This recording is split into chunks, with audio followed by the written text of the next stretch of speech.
কাউকে ঠকায় তুমি সুখী হবে? এটা অসম্ভব।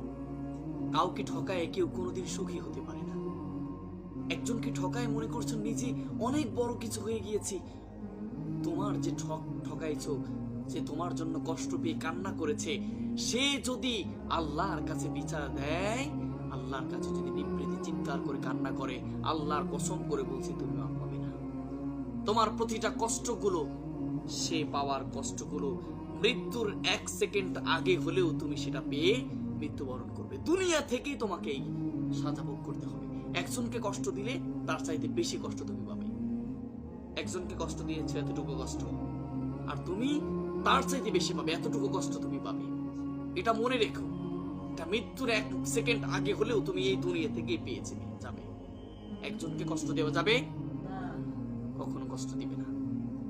একজনকে ঠকায় মনে করবা নিজে অনেক